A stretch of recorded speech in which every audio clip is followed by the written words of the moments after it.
मोरे राजा काला बदरवा से कजरा लिया हो कजरा लिया काला बदरवा से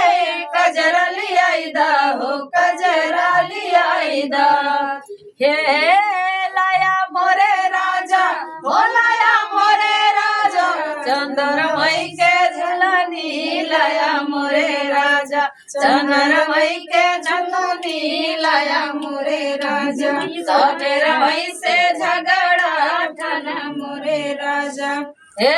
सिल चिराई राजा पलंग बनवाईदा हो पलंग बनवाईदा सिल चिराई राजा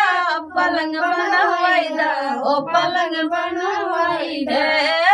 लाया मोरे राजा हो लाया मोरे राजा बड़री आई के तकिया लाया मोरे राजा बड़री आई के तकिया लाया मोरे राजा सवेरा वैसे झगड़ा